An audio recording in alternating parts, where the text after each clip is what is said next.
Hello everyone, AmyR here with Prairie Paper and Ink, and welcome to my first video using some of the new products from Honeybee Stamps' 4th birthday celebration / April 2019 release. So I am going to create some backgrounds because that's just what I'm obsessed with lately. Backgrounds and stencils and sprays and oxide inks.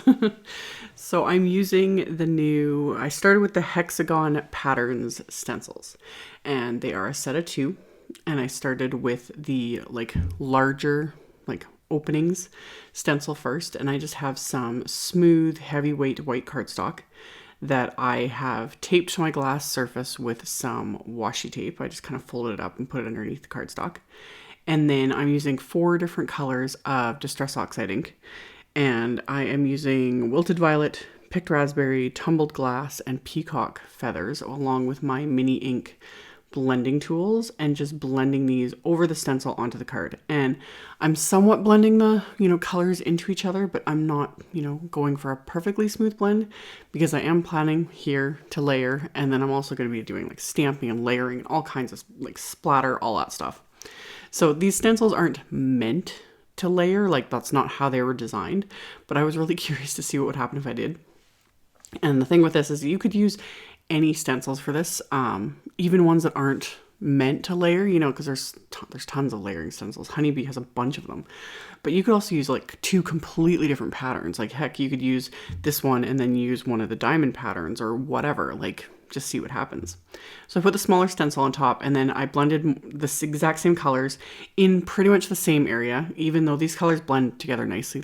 You definitely don't want to be doing greens and pinks and turning things into muddy brown. But I did one with just the large stencil, so you can see that on the right, and then the one is layered, and it just creates this really neat sort of effect. So I did that with 2 backgrounds, and then I decided to do 2 more using the diamond patterns stencil, because as always, I can never, decide on just one. I need to use everything. So I did the exact same thing with the exact same colors, just a different stencil to create a different pattern. So same idea, tape down my cardstock, and all this cardstock is 4 1/4 by 5 1/2. My original plan was to do 2 cards, 2 cards with some stencil backgrounds.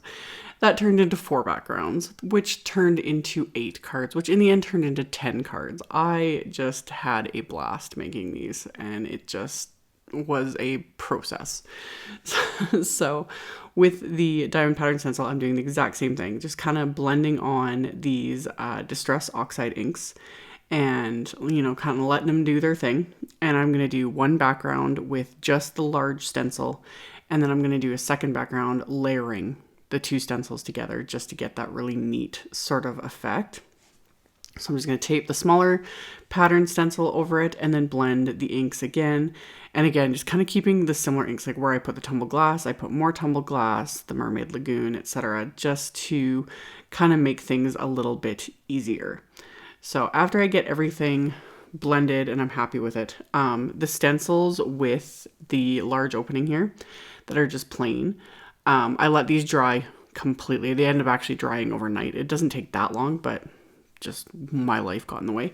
So I let them dry completely, and then I use my anti-static powder tool very liberally, and I'm using the coordinating Hexagon patterns and diamond patterns stamp set, which coordinate with these stencils.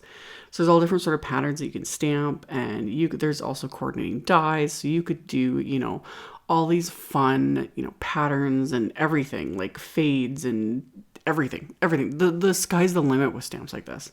So I started with just using the anti-static powder tool, stamping some of the patterns with clear embossing ink, and then white heat embossing them. So I started there, and then I went further with it and started stamping a bunch of the different patterns with those exact same oxide inks that I used to blend these backgrounds over the stencils. So I I melted everything with my heat tool, and then I got out those oxide inks, and then I'm just going to stamp them and fill in basically the rest of all of these little patterns here to create my own pattern paper is what I'm doing. So I'm just going along. It's all completely random. The nice thing about Oxide inks is because they're part pigment, the color does sit on top. So I can do things like this, like even stamping the lighter colors on darker areas, etc. So I just go along and kind of fill in all of these little empty hexagon areas. And I'm going to do the exact same thing with the diamond pattern background using the coordinating diamond patterns stamp set. And there's larger and smaller stamps in both of these sets, so you can use them with that, you know, the larger and the smaller stencil, just depending on what you're doing. But I was stamping some of the smaller images just in the center, because why not? Why not? So after I did all of my stamping, I let that dry, like just set it aside to dry, and then I white heat embossed on the diamond one, just like the previous, and then again stamping things with the Oxide inks just to create my background. And again, you could stop here. You could stop here. You have some great backgrounds. You can use them as is. You can cut them down like I'm going to do, etc. But I can't not add splatter. So once everything is stamped and dry, I am going to start adding a ton of splatter. And before I had the Oxide sprays, I would smush either just regular distressings or my Oxide inks onto, you know, an acrylic block and add water.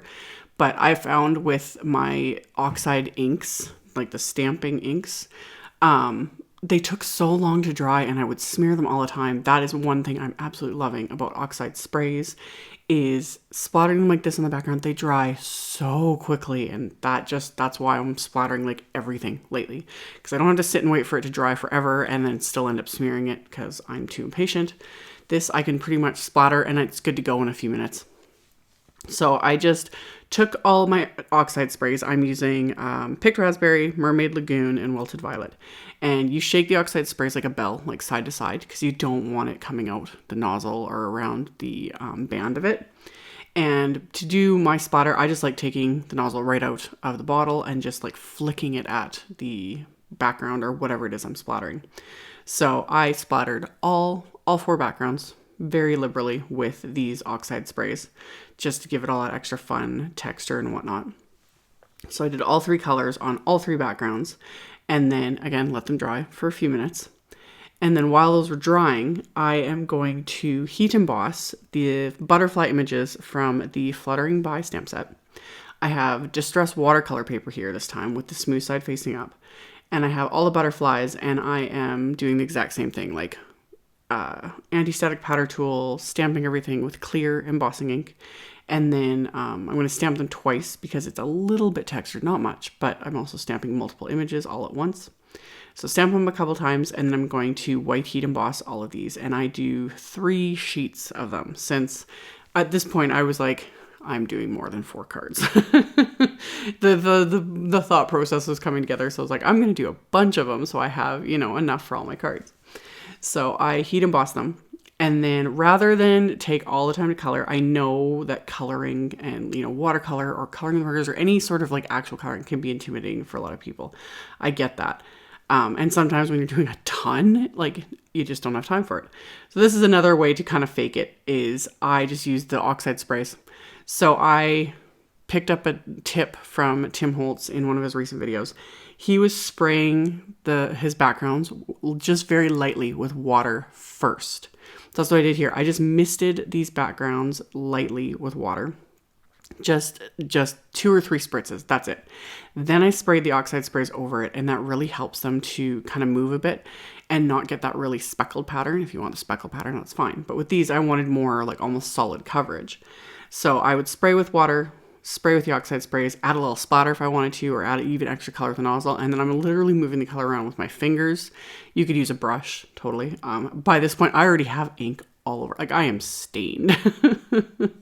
I don't mind it. It'll come off in a couple days or whatever, but I just added color, and I just kind of moved the color around with my fingers. So really, really simple. And I just did that with all 3 of these pieces with all of these butterflies, just getting the color, moving around. And then I'm going to set all 3 of these aside and let them completely dry. So very light mist of water, 2 to 3 spritzes, nothing crazy. You don't want like pools of water sitting on top of the paper. And then a few spritzes of spray. With this last one, I went heavy with the spray because I was just curious what would happen, and I didn't like it. It was just kind of turning into just one solid color.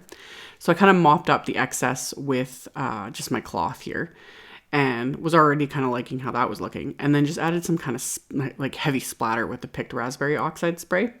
Just again, to kind of give it more of that little bit of pink. Added some little kind of extra spritzes just to bring in that pink. The picked raspberry, it goes on really bright, and then it really oxidizes, which is really fun.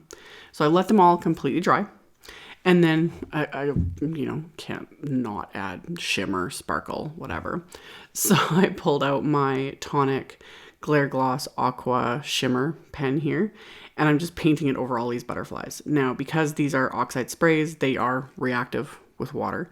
So it is reactivating all of that, but I'm totally fine with that. Like these, again, everything is just sprayed and loose and messy and not perfect. I don't want that. So I'm just going over and coating everything with this glitter gloss, and it just kind of reactivates the ink, moves it around, and then gives it a ton of sparkle, which I'll show in a second here. So I just went and painted over all of these butterflies completely coating them with this glitter gloss so that they will have that really shimmery sparkle effect. So after I'm done painting those, I will be die cutting all of these with the coordinating honey cuts dies and just running them through my die cut machine. Everything will be die cut, and then I'll be good to go. So I'm going to turn the flashlight on my phone here and try and show how just insanely sparkly these are. Love. So got them all sparkly, die cut everything, and then I also stamped and heat embossed a bunch of sentiments from that Fluttering By set and die cut those. You can kind of see them in the corner there of the screen. And then with the backgrounds that I had stamped on, I used the Hexagon solid stack wafer dies and one of the double stitch diamonds wafer dies to die cut out of both of those. And then that creates two different pieces that I can use. So I got 2 cards out of each of those backgrounds. And then these solid pieces here for backgrounds, I just trimmed them in half with my paper trimmer. And then a couple of them I actually trimmed. You can see there, I trimmed it one more time, just kind of got a narrower strip off just to give it a little extra something. So for these ones, to assemble, I kept it really simple. I just added like a strip of glitter paper to a card base. And then I added some black and white pattern paper because that's what I had in my stash. FYI, Honeybee has released pattern paper with this release, and it's amazing. I don't have any to show yet. It's not here yet, but I'll link to it with the release. I am super excited about that pattern paper. I cannot wait to get my hands on it. It just looks fabulous. So, alrighty.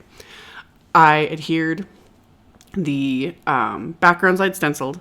The butterflies were adhered with a combination of foam tape and craft tacky glue, and same with the sentiments. It was a combination of foam tape and craft tacky glue, depending on what card. I'm not going to show the assembly of every single card because it's just redundant, but I do everything in my normal, like, kind of mass production method. I do everything in the same step, so I did the backgrounds, then I did the butterflies, then I did, the die cutting, then I did the, assembly of the cards. Now I'm adding some embellishments. I just have some little like pearls in my stash here.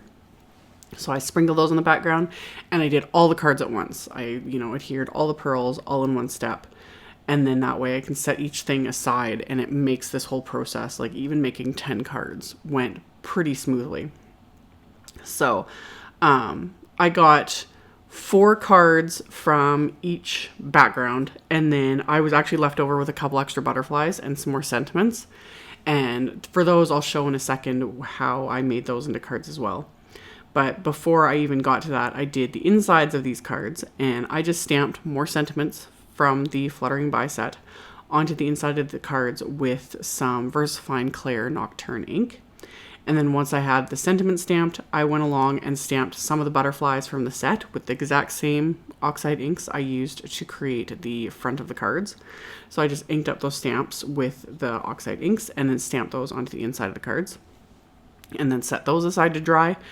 And then I was good to go. So I did that with all of these cards.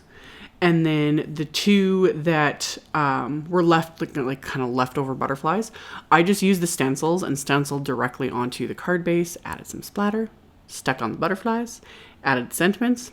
They were good to go. So like I said, I got 4 from the diamond patterns. So I have the 2 that have the stamping that I die cut with the double stitched diamonds. And then I have the 2 that I had the background that I cut down into strips. And I did the exact same thing with the Hexagon patterns. Just had my background, and those I adhered those backgrounds with foam tape just to pop it up and give it some dimension. And then I have the ones with the strips. And then I have the last two that I made that I just stenciled directly onto the card base with those same Oxide inks, added the same splatter, popped on the butterflies, popped on the sentiments, and then added the pearls to all of them just for that little extra shimmer. And that finished off all these cards. So as always, I will have a link below the video to my blog post.